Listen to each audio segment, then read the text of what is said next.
할렐루야. 2월 18일 수요일 저녁 예배에 모이신 분들을 예수 그리스도 이름으로 환영합니다. 우리 다 같이 사도신경으로 신앙 고백합니다. 나는 전능하신 아버지 하나님 천지의 창조주를 믿습니다.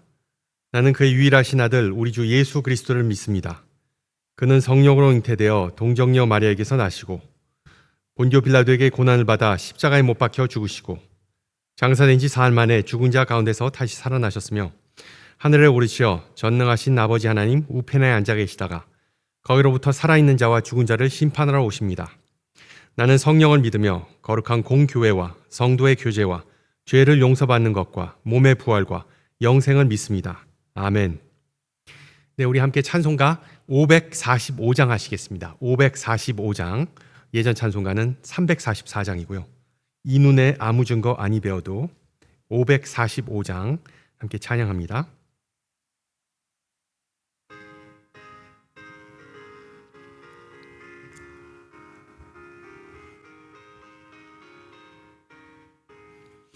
이 눈에 아무 증거 아니 배어도 믿음만을 가지고서 늘 걸으며 이 귀에 아무 소리 아니 들려도 하나님의 약속 위에 서리라.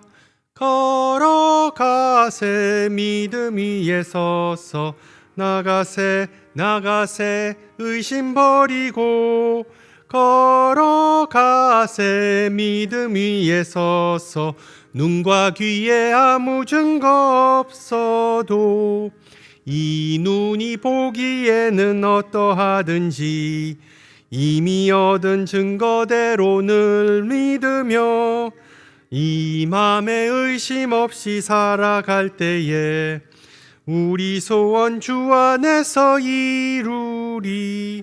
걸어가세 믿음 위에 서서 나가세 의심 버리고 걸어가세 믿음 위에 서서 눈과 귀에 아무 증거 없어도 주님의 거룩함을 두고 맹세한 주 하나님 아버지는 늘 미쁘다. 그 귀한 모든 약속 믿는 자에게 능치 못할 무슨 일이 있을까. 걸어가세 믿음 위에 서서 나가세 의심 버리고 걸어가세 믿음 위에 서서 눈과 귀에 아무 증거 없어도. 아멘. 하나님께서 오늘 저녁 우리에게 주신 말씀 출애굽기입니다. 출애굽기 24장 12절에서 18절입니다.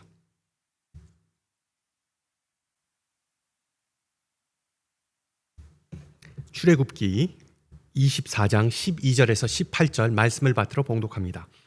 여호와께서 모세에게 이르시되 너는 산에 올라 내게로 와서 거기 있으라. 내가 그들을 가르치도록 내가 율법과 계명을 친히 기록한 돌판을 내게 주리라. 모세가 그의 부하 여호수아와 함께 일어나 모세가 하나님의 산으로 올라가며 장로들에게 이르되 너희는 여기서 우리가 너희에게로 돌아오기까지 기다리라. 아론과 훌이 너희와 함께 하리니 무릇 일이 있는 자는 그들에게로 나아갈지니라 하고 모세가 산에 오르매 구름이 산을 가리며 여호와의 영광이 시내산 위에 머무르고 구름이 엿새 동안 산을 가리더니 일곱째 날에 여호와께서 구름 가운데서 모세를 부르시니라. 산 위에 여호와의 영광이 이스라엘 자손의 눈에 맹렬한 불같이 보였고 모세는 구름 속으로 들어가서 산 위에 올랐으며 모세가 40일 40야를 산에 있으니라. 아멘. 한 설문조사에 따르면 지금의 배우자와 다시 결혼하겠습니까? 라는 질문에 남성의 45%가 그렇다라고 답했지만 여성은 27%만이 지금의 남편과 다시 결혼하겠다라고 답했답니다. 그러니까 남성은 대충 50%, 여성은 25%. 보시다시피 일반적으로 아내들이 남편에게 느끼는 감사보다 남편들이 아내에게 느끼는 감사가 더 큰 편이라고 해석할 수 있겠죠. 이토록 아내에게 큰 고마움을 느끼는 남편들이 아내에게서 한 가지는 제발 좀 줄었으면 좋겠다라고 느끼는 게 있다면 그것은 아마도 잔소리가 아닐까 싶습니다. 잔소리. 여러분 혹시 과도한 잔소리가 건강에 해가 될 수 있다는 이야기를 들어보셨는지요? 배우자로부터 지속적인 잔소리에 노출된 남성이 그렇지 않은 남성보다 10년 안에 사망할 가능성이 2.5배 높다는 연구 결과가 있더군요. 믿거나 말거나.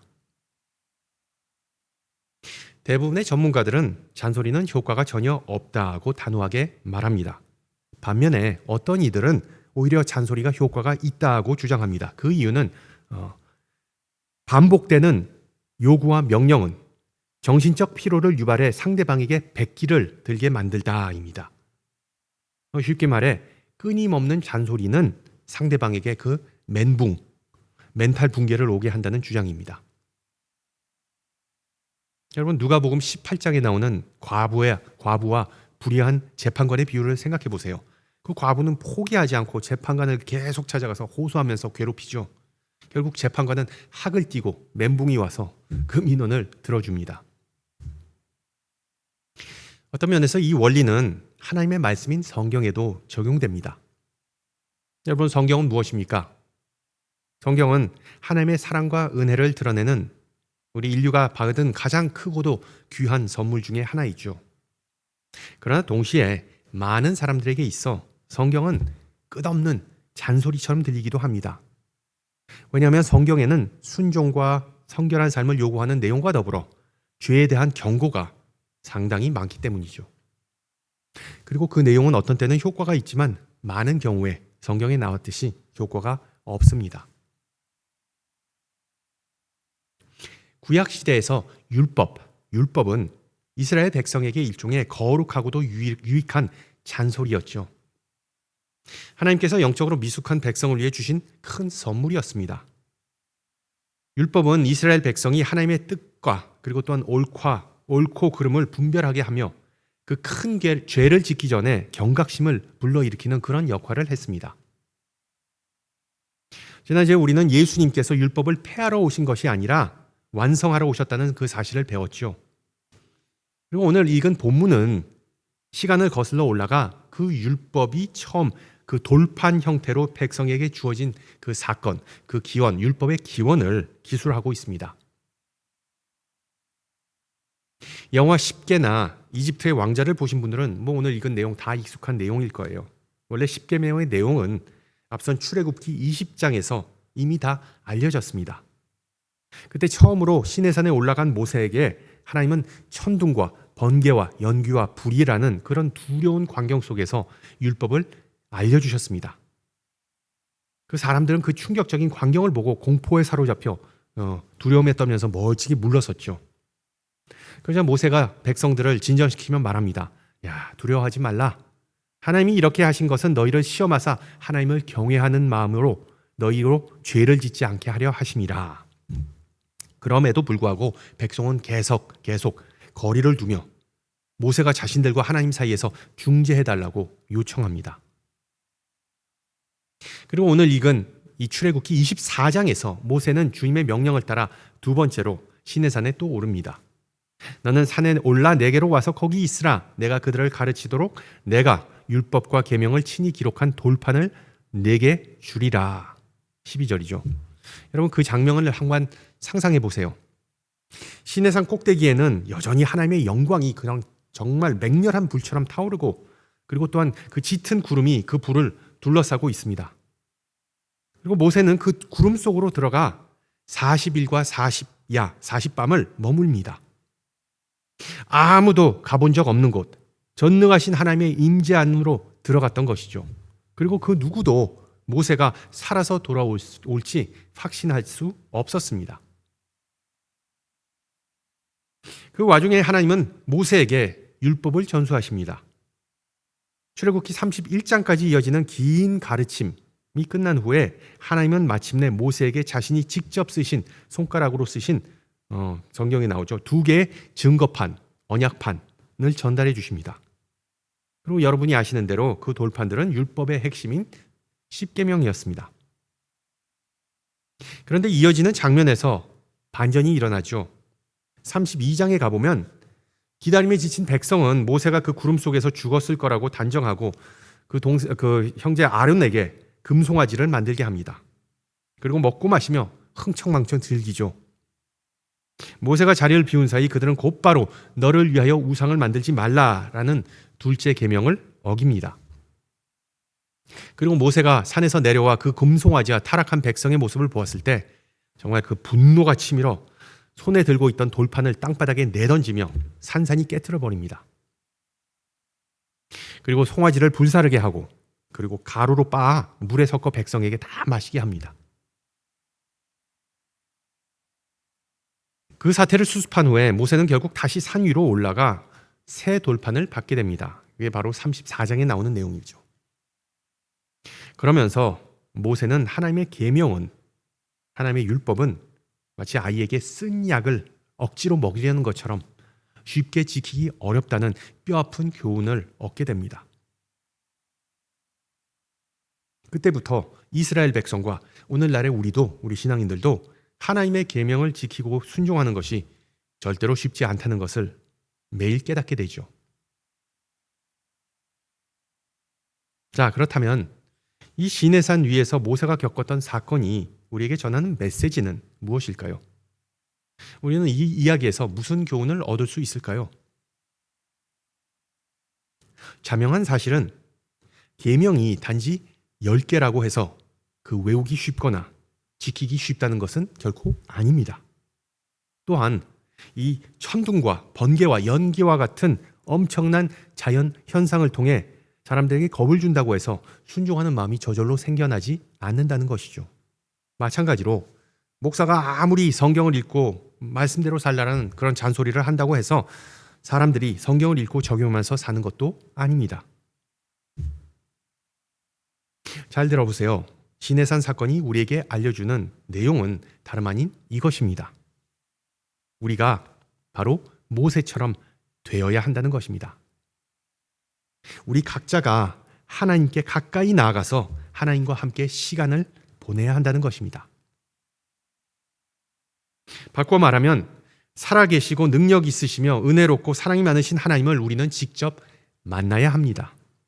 모세가 그랬던 것처럼 하나님의 임재 안으로 들어가 거기 머물러야 합니다. 그때야 비로소 우리는 하나님의 말씀이 단순한 어떤 돌판이 아니라 하나님 나라의 백성이 나아가야 하는 삶의 방식임을 알게 되는 것입니다. 여러분, 지난주에도 말씀드렸듯이지만 규칙을 따르는 것과 관계를 맺는 것은 별개의 것입니다. 별개의 것입니다.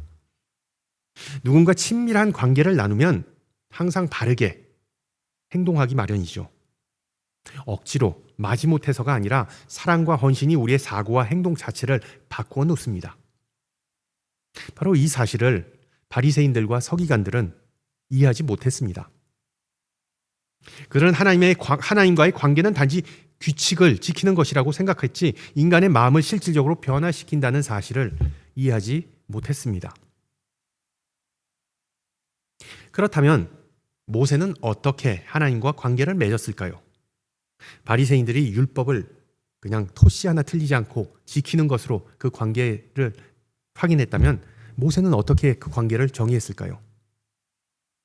이상하게 들릴지 모르지만 모세는 그저 산 위로 올라갔습니다. 하이킹했습니다. 등산했죠. 여러분, 고대 시대에 산에 오른다는 것은 하나님께로 가까이 나아가는 어떤 상징적인 행위였습니다. 그래서 예루살렘 성전도 그 시온산 위에 세워졌던 것이죠. 이스라엘 백성이나 우리 신앙인들이 하나님과 올바른 관계를 맺지 못하는 가장 큰 이유가 무엇일까요? 그냥 하나님을 멀리하고 멀찍이 서 있고자 하는 그런 성향입니다. 백성은 하나님이 두려워서 부담스러워서 뒤로 물러섰고 그로 인해 마음도 멀어졌고 결과적으로 우상을 만들어 섬겼습니다. 잠언은 여호와를 경외하는 것이 지혜의 근본이라고 말하죠. 그런데 오늘 본문에서 언급된 그런 두려움은 거룩한 경외함이 아닙니다. 이것은 두려움으로 위장한 불신이었습니다. 불신. 백성은 하나님을 신뢰하지 않았습니다. 하나님의 영광과 위엄을 보고 야, 저기 계신 하나님은 너무 위험해서 가까이 가면 우리가 화를 당한다라는 결론을 냈습니다. 그래서 멀찌감치 물러섰던 것이죠. 마찬가지로 우리도 하나님과 거리를 두는 순간 불신과 불순종의 함정에 빠질 가능성이 훨씬 더 커집니다. 그러나 성경은 정반대로 말합니다. 우리는 하나님께 가까이 나아가야 합니다. 왜냐하면 우리는 궁극적으로 하나님을 두려워할 이유가 없기 때문이죠. 예수님 덕분에 휘장이 찢어졌고 우리는 하나님께 담대하게 나갈 수 있습니다. 그래서 야고보서는 말합니다. 하나님을 가까이 하라. 그리하면 너희를 가까이 하시리라. 또한 다윗은 시편에서 이렇게 고백하죠. 내가 여호와를 기다리고 기다렸더니 귀를 기울이사 나의 부르짖음을 들으셨도다. 교사나 부모들은 그 눈높이 교육의 중요성을 잘 압니다. 일부러 몸을 낮추고 고개를 숙여야 아이와 의사소통이 제대로 된다는 것을 알죠. 말 그대로 기울여야 합니다. 기울여야 합니다. 그리고 하나님은 우리에게 그렇게 하신다고 다윗은 말합니다. 우리의 인생이 막힌 것 같고 아무런 답이 없는 것 같아 보여도 하나님은 우리를 위해 친히 기울이십니다. 우리의 말을 들어주시고 길을 열어주십니다. 아멘. 물론 하나님께 가까이 나가는 것 결코 쉬운 일은 아닙니다.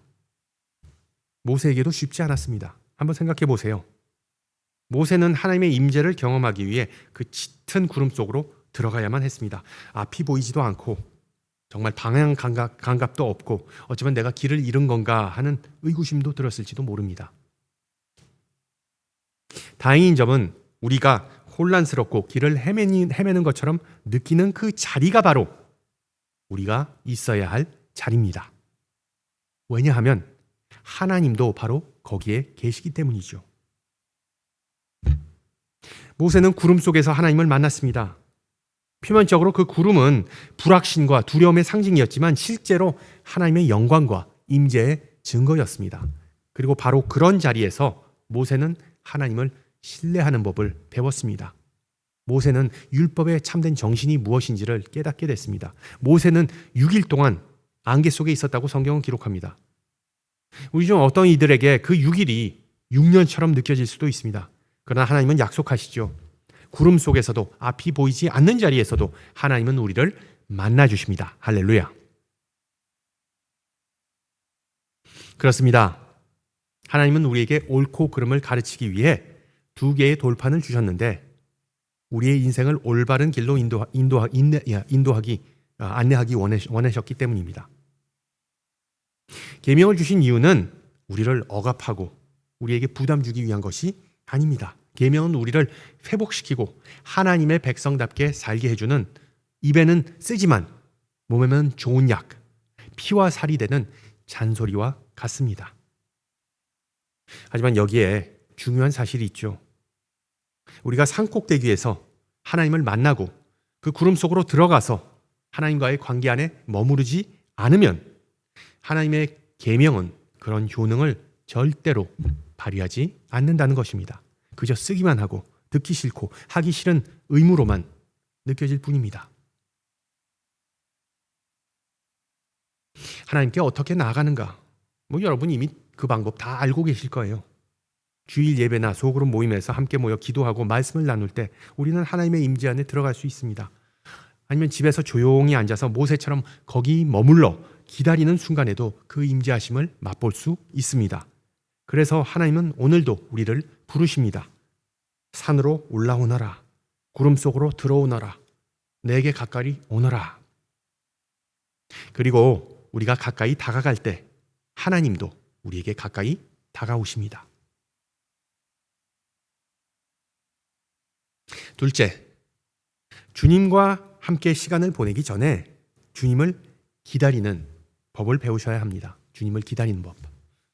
16절을 보세요. 구름이 엿새 동안 산을 가리더니 7째 날에 여호와께서 구름 가운데서 모세를 부르시니라. 모세는 엿새 동안의 기다림 혹은 엿새 동안의 침묵을 경험했습니다. 그 다음에야 하나님은 말씀하셨습니다. 만약 모세가 피곤함이나 절망감이나 두려움 때문에 포기하고 내려가 버렸다면 어떻게 되었을까요? 모세는 외롭고 두려운 환경 속에서도 그 자리에서도 견디면서 하나님의 음성을 듣고 싶다면 기다릴 줄 알아야 한다는 사실을 발견했습니다. 그 장면을 다시 한번 떠올려 보세요. 구름 속에서 모세가 할 수 있는 일은 정말 많지 않았을 겁니다. 비록 하나님이 가까이 계신다는 사실을 알고는 있었지만 아직 그 음성은 들리지 않았습니다. 모세가 할 수 있었던 유일한 일은 그 침묵을 믿음과 겸손과 순종으로 채우는 것뿐이었습니다. 여러분 혹시 폭풍이나 눈보라 같은 악천후 때문에 공항에서 발이 묶여본 적이 있으신지요? 어떤 사람들은 하루 이틀도 그냥 공항에서 꼼짝달싹 못하고 그냥 있어 본 적이 있으실 거예요. 요즘은 그렇게 그냥 어쩔 수 없이 기다리는 동안 할 수 있는 일이 꽤 많습니다. 공항 내에 있는 상점 구경도 하고 거기 안에 있는 매점 식당 같은 데 가서 뭘 사 먹기도 하고 갖고 온 책을 읽기도 하고 휴대폰을 들여다보기도 하고 아니면은 역살 좋게 옆 사람과 이야기를 나누기도 합니다. 그런데 우리의 인생은 그렇지 않을 때가 있죠. 정말 일이 꽉 막히고 길도 열리지 않고 내 마음이 붕 뜬 것 같은 데가 있습니다. 심지어 어떤 때는 하나님께서 약속을 지키는 것이 아니라 오히려 꼭꼭 숨으신 것처럼 느껴질 때도 있습니다. 그때 우리는 어떻게 믿음을 지킬 수 있을까요? 주님을 기다리는 동안 우리가 할 수 있는 일이 많겠지만 오늘은 두 가지의 기본적인 영적 훈련을 좀 말씀드리고자 합니다. 그 중에 하나는 바로 기도입니다. 기도. 하나님이 침묵하신다고 해서 우리까지 침묵해야 하는 것은 아닙니다. 하나님의 백성이자 자녀로서 우리가 가진 특권 중 하나는 언제 어디서든 하나님께 기도로 나아갈 수 있다는 것이죠. 예를 들어 운전하다가 교통체증에 갇혔을 때 그냥 라디오 채널을 그냥 꾸준히 바꾸거나 휴대폰을 만지작거리면서 마음을 달래려고 하지 마시고 그 순간을 기도로 한번 채워보세요. 기도는 단지 답을 얻기 위한 수단만이 아닙니다. 물론 우리는 응답을 구하는 마음으로 소망을 갖고 기도하죠. 그러나 어떤 때는 기도 그 자체가 가장 확실한 응답이 되기도 한다는 사실을 우리는 너무 잘 잊곤 합니다. 영성작가 제프 임바크는 이렇게 기록합니다. 기도는 본질적으로 사랑을 갈망하는 마음의 표현이다. 기도는 요청 목록을 하나님께 나열하는 것이 아니라 가능한 한 하나님과 완전하게 하나 되고자 하는 우리의 가장 깊은 소원을 숨쉬듯 내뱉는 것이다. 쉽게 말해 기도는 어떤 위시리스트가 아니라 하나님과의 만남입니다. 기도 그 자체는 펠로십, 친밀함이자 인티머시, 교제입니다. 기다림 가운데 기도는 현실을 도피하는 수단이 아니라 오히려 하나님께 더 가까이 붙들어 메워주는 도구입니다. 말이 많아도 괜찮고 말이 없어도 괜찮습니다. 중요한 것은 주님과 가까이 하고자 하는, 주님과 가까이 머물고자 하는 그 마음이죠. 모세가 구름 안에 머물었듯이 우리는 기도로 하나님의 임재한 가운데 머물 수 있습니다. 둘째는 감사함입니다. 감사. 일이 내 뜻대로 풀리지 않고 길이 막혀 보일 때 하나님을 찬양하는 것 결코 쉽지 않죠. 특히 기다림이 길어질수록 감사는 메마르기 쉽습니다. 하나님은 어디 계시지? 왜 이렇게 응답이 늦어지지? 등등. 그럴 때 감사는 더욱더 어렵게 느껴지죠. 그런데 사도 바울을 떠올려 보세요. 바울은 감옥에 갇혀 있을 때에도 불확실한 미래 앞에서 고난과 심지어 죽음까지 마주하고 있을 때에 하나님께 감사했습니다. 자신에게 맡겨진 교회들을 위해, 하나님이 붙여주신 동역자들을 위해 감사했습니다. 상황은 꽉 막혀 있었지만 마음만큼은 하나님께 열려 있었습니다.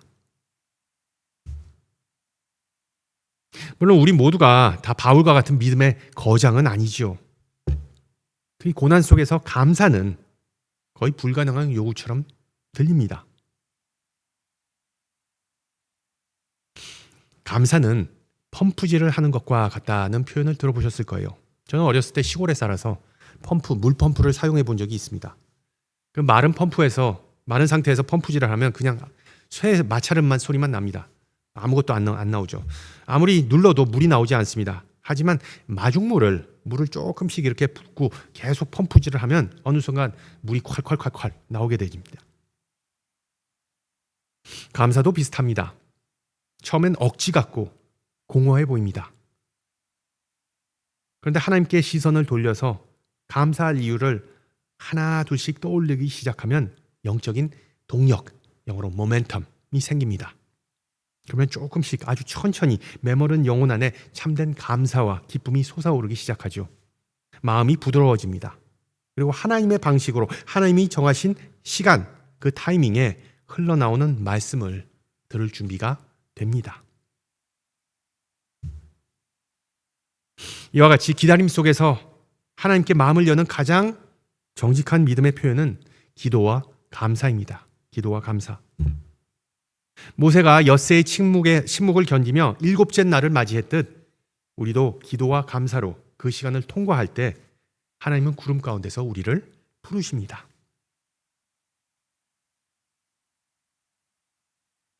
처음에 잔소리에 관한 이야기를 했으니까 마지막도 같은 주제로 마무리하고자 합니다. 아메리카 원주민 민담에 따르면 양심은 사람의 마음 안에 살고 있는 3가지의 그 면을 가진 그 뾰족한 돌과 같다고 합니다.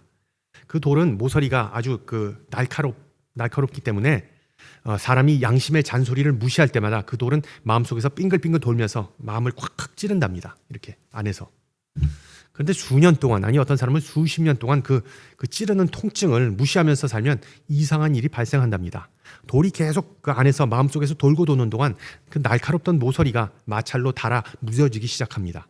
그리고 마침내 그 사람은 더 이상 통증을 느끼지 못하는 상태에 도달하게 되죠. 바로 그때 그 사람은 처음으로 평안, 피스를 경험한답니다. 근데 중요한 것은 그것은 참된 평안이 아니라 마음이 둔해진 뒤에 찾아오는 피상적인 평안, 거짓 평안인 셈이죠. 흥미롭게도 하나님은 이스라엘 백성에게 3개의 돌이 아니라 2개의 돌판을 주셨습니다. 그리고 그 돌판은 하나님의 성품을 가리키고 참된 도덕적 양심이 무엇인지 보여주는 지표였습니다. 그런데도 이스라엘은 하나님의 율법, 하나님의 말씀을 무시하고 결국은 거짓 평안에 안주하곤 했습니다. 불편한 소리를 덮어두고 마음을 흔들어 깨우는 아픔을 무시하면서 뭐 괜찮아, 내가 죽지 않았잖아, 살아있으면 됐지 라는 식의 거짓 평안을 키웠습니다. 마찬가지로 하나님은 우리에게 성경을 주셨습니다. 성경은 정말 좌우의 날선 검과 같아서 우리의 영과 혼을 깊이 찌르고 마음속 생각과 의도와 동기까지 드러내어 비추어준다고 성경은 말합니다. 질문은 이겁니다. 말씀이라는 그 날선 검이 지금 내 마음을 찌르는데 내 마음은 묻어져 있지 않은가? 또한 내가 지금 누리는 평안은 참된 평안인가? 거짓 평안인가? 물론 하나님은 말씀으로 우리를 위로하시고 평안을 주시고 기쁨과 용기와 확신을 주십니다. 그러나 우리는 잊지 말아야 합니다. 하나님의 말씀이 돌판이든 성경책이든 그 가장 중요한 기능은 우리를 마주보게 하고 우리를 흔들어 깨우고 어떤 때는 잔소리처럼 들릴 정도로 집요하게 괴롭히고 때로는 아프게 찌르는 것입니다. 말씀은 우리를 마냥 기쁘게 편안하게 해주는 것이 아니라 우리를 바른 길로 인도하기 위해 때로는 마음 깊은 곳을 건드립니다. 그래서 혹시 말씀을 듣다가 말씀을 읽다가 묵상하다가 기도하다가 따끔한 느낌이 들면 여러분 그 통증을 무시하지 마세요. 그 아픔은 하나님께서 여전히 여러분 안에서 일하시고 여러분을 빚고 계시고 여러분을 자라게 하신다는 가장 확실한 증거입니다. 그리고 그 순간 귀를 막지 마세요. 오히려 주님, 아직 제 마음이 굳어져 있지 않음을 감사합니다. 아직 주님이 저를 포기하지 않으셨음을 감사합니다. 아직 제 안에 주님의 손길이 살아있음을 감사합니다로 응답하는 은혜가 있기를 축원합니다. 함께 기도합니다. 신실하신 주님, 시내가 산 꼭대기에서 있었던 사건을 통해 하나님의 자녀에게는 양육과 훈련이 필요하다는 사실을 오늘 가르쳐 주심을 감사합니다. 계명을 주신 이유는 우리를 벌하시기 위함이 아니라 우리를 빚으시고 가르치시기 위함임을 고백합니다.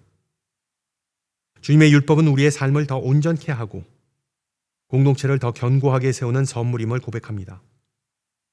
또한 거룩하신 하나님은 관계의 하나님이심을 다시 알려주셨습니다. 우리에게 가까이 다가오시며 우리도 주님께 가까이 오라고 초대하십니다. 그러나 우리는 주님을 멀리하고자 합니다. 주님께서 계신 곳이 구름 속임을 알지 못하고 그 안으로 들어가기를 머뭇거립니다. 인내 없이 즉각적인 응답을 원하고 순종 없이 위로를 원하며 신뢰 없이 축복만을 추구합니다. 주님이 침묵하시는 것처럼 느껴지면 조급해지고 주님이 보이지 않으면 거짓 평안에 매달립니다. 미숙하고 우매한 우리를 용서하여 주옵소서. 다행히 주님은 우리를 포기하지 않고 예수님을 통해 주님께 나아갈 길을 열어주셨습니다. 그리고 성령을 통해 겸손하고 담대한 마음으로 주님을 기다릴 줄 아는 자녀로 훈련시키십니다. 인생이 더디고 고난할 때 기도와 감사함으로 주님을 더 찾을 수 있게 하옵소서. 주님의 말씀이 마음을 찌를 때 회개와 화해와 참된 순종의 길로 이끌어 주옵소서. 우리의 삶을 빚으시는 주님, 산 위에서뿐만 아니라 골짜기에서도 주님을 만나는 백성이 되어서 우리의 예배와 경건과 섬김, 작은 말과 행동 하나까지 하나님의 영광을 비추는 은혜가 있게 하옵소서. 생명의 말씀이자 구세주 되신 예수 그리스도의 이름으로 기도드립니다. 아멘. 네, 예배를 마쳤습니다. 한 주간 평안하시고요. 비가 많이 오네요. 운전하실 때 조심하시고요. 전 다음 주 시간에 뵙겠습니다. 샬롬.